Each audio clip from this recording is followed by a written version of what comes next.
তো এই তিনটি ভাগে ভাগ করে উপহার দিয়েছেন আমাদের জন্য। এটা কি নিয়ামত না গজব? এটা কি সওয়াব না পাপ? তাহলে এই পাপ, এই যে আমল, এই সৎ কাজ, এটা হলো নেক আমলের কাজ। এটা যদি আমি করতে পারি তাহলে আশা করা যায় মাহে রমজানের উসিলা আল্লাহ জীবনের তামাম গুনাহগুলি মাফ করে দিবেন। এইজন্য আপনাদেরকে বোঝানোর উদ্দেশ্য হলো যে নফল ইবাদত করলে, নফল রোজা রাখলে এতে অনেক সওয়াব আছে। আছে কি না? আমাদের দেশে কিছু সিজনাল রোগ আছে। সিজনাল ঈদুল নায়ক আছে, ঈদুল জানেন ওই থাকে ঈদুল গাদা। এই ঈদুলের কাজ হলো কেটে কেটে ছোট করা। কথা বল না, ঈদুলের কাজ হলো কেটে কেটে ছোট করা। এখন কেটে কেটে ছোট করে আরো একদল মানুষ আছে, বলেন তো কারা? সেলুনের লোক, নাপিত, যাদেরকে আমরা সোজা বাংলা ভাষায় বলি কি বলি? এই যে কেটে দিয়ে তারা আমাদের চুল কেটে কেটে ছোট করে না? তো বাংলাদেশের ভিতরে, শুধু বাংলাদেশটা এখন তামাম পৃথিবীতে ছড়িয়ে ছিটে পড়েছে যে কিছু মাস আসলে, কিছু সময় আসলে এরা ইঁদুরের ভূমিকা পালন করে। বলে কিসের ভূমিকা পালন করে? ইঁদুরের ভূমিকা পালন করে।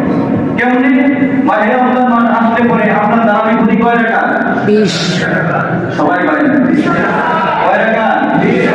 20 রাকাত তারাবি পড়া রাসূলের সুন্নাত। কথা বল, কার সুন্নাত? 20 রাকাত তারাবি নামাজ পড়া রাসূলের পাক সাল্লাল্লাহু আলাইহি ওয়াসাল্লাম এবং সাহাবায়ে কেরামদের একটা আদর্শ। বলে সুবহানাল্লাহ। এখন এই রমজান মাস আসলে, এই রমজান মাস আসলে পরে আমাদের দেশে কিছু ইঁদুর বের হয়। এরা বলে না, তারাবি নামাজ 8 টাকার দরকার নাই, এই 20 টাকার দরকার নাই, 8 টাকার পড়লি করো। কি আছে না নাই? এরা হলো জুতা চোর। কি চোর? নামাজ 20 টাকা তারা করে এটা জুতা চুরি করে নিয়ে যায়। সামনের কাতারে থাকবে, 8 টাকা পড়া হইলেই দৌড়তে। কি আছে না নাই? কথাটা আসেনি? এইরকম ইঁদুর থেকে সাবধান থাকবে, এইরকম ইঁদুর থেকে সাবধান থাকবে। কারণ আমরা ঈমান কাটবে, আমল কাটবে, আপনার সব কিছু কেটে ধ্বংস করে জাহান্নামের চৌরাস্তায় ফালাই দিয়ে বলে আসসালামু আলাইকুম। তা তোমার হতে তুমি রাজি আছে? এরা দেখবেন সময় সুযোগ আসলে ফতোয়া দিবে। মোবাইল আছে না সকলে? ফেসবুক এর দিকে নজর রাখবেন, ইউটিউবের দিকে নজর রাখবেন। এই যে শবে বরাত আসতেছে, এই শবে বরাত আসলেই বলবে যদি আপনি শবে বরাতের একটা রোজা রাখেন, এই একটা রোজা রাখার দ্বারা আপনি জাহান্নামে যাবেন। নাউজুবিল্লাহ। আসতে কইছেন কত বছরই তাদের একজন আলেম ফতোয়া দিয়েছে। আগে নাউজুবিল্লাহ ধরে কম কি ফতোয়া দিয়েছে যে শবে বরাতের একটা রোজা যে রাখে, শবে বরাতের একটা রোজা যে রাখে, সে ব্যক্তি ওই ব্যক্তির তুল্য কোন ব্যক্তি যে জেনাকারী, যে পতিতালয় থাকে। নাউজুবিল্লাহ। এইরকম কথা বলেছে একটা আমলের বিষয়। একজন আলেম, সে আমার মতো দাঁড়িয়ে আছে, টুপি আছে, জুব্বা আবার সব ঠিক আছে, কিন্তু ফতোয়া দিয়েছে। বলেন এই ফতোয়া কি আমলের ক্ষেত্রে যায়? জঘন্যতম কথা বলেছে। এই কথা বলার দ্বারা সে কি মুসলমান আছে? তারে মুসলমান বলাই তো যাবে না, সে বেঈমান হয়ে গেছে। তো এই সমস্ত আলেমের ফতোয়া নিয়ে, এই সমস্ত আলেমের ওয়াজ শুনে আমরা কি আমলওয়ালা হতে পারবো? কোন রাস্তা আছে? নাই। অতএব এই সমস্ত ইঁদুর থেকে সাবধান থাকবেন। কারণ এই যে মাহে শাবান মাস হলো রমজানের প্রস্তুতি মাস। আপনারা যারা এই যে শাবান মাসকে মহব্বত করবেন, ভালোবাসবেন, শাবান মাসে ইবাদত করবেন, আমল করবেন, রোজা রাখবেন, আল্লাহ তাআলা বলেন এই যে প্রস্তুতি নিয়েছো, আল্লাহ তাআলা বলেন এই খুশি হয়ে আমি তোমার জীবনের গুনাহগুলি আমি মাফ করে দেব।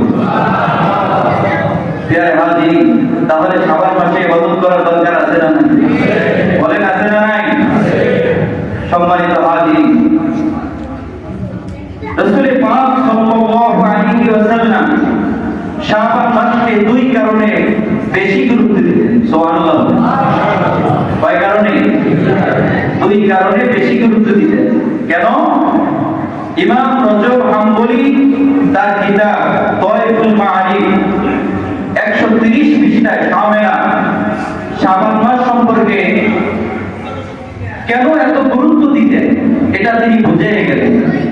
এক নম্বর কারণ হলো আহাদাসা আন্নাহু শাহরু ইয়াফআলুন নাস আনহু বাইনা রজব ওয়া রমাদান ইউশিরু ইলা আন্নাহু লাম্মা আক্তালাফাহু শাহরান আযীমাতি শাহরান হারাম ওয়া শাহরু সিয়াম استغال الناس بهما عنه فصار مغفرة عنه وكثيرا। এই হাদিসটা অনেক দীর্ঘ লম্বা, আমি শর্ট করে বলছি। প্রথমত এই শাবান মাস হলো রজব এবং রমজানের মধ্যবর্তী একটা মাস।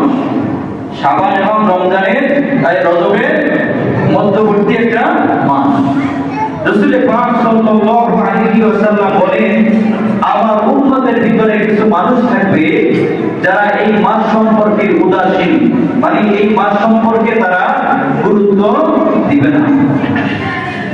আর গুরুত্ব দিবে না যারা, তাদেরকে গুরুত্ব দেওয়ার জন্যই আমি মুহাম্মদুর রাসূলুল্লাহ সাল্লাল্লাহু আলাইহি ওয়াসাল্লাম বেশি বেশি নফল ইবাদত করে, বেশি বেশি নফল রোজা রেখে আমি তাদেরকে এই মাসের গুরুত্ব সম্পর্কে বুঝিয়ে দিয়ে গেলাম। সাহাবায়ে কেরামদেরকে বললেন, ও সাহাবায়ে কেরাম, আমার পরে যা তোমরা আছো, তোমার পরবর্তী যারা আসবে তাদেরকে তোমরা এই নসিহতগুলি করে যাবে, তাদেরকে তোমরা এই শাবান মাস সম্পর্কে আমলের কথা বলে যাবে, রোজার কথা বলে যাবে, নামাজের কথা বলে যাবে, তোমাদের স্ত্রী পুত্র ছেলে মেয়ে যারা আছে তাদেরকেও বলবে। সুবহানাল্লাহ বলবেন না? এখন আলোচনা এই শাবান মাস সম্পর্কে আলোচনা করলে অনেক আলোচনা করা যায়।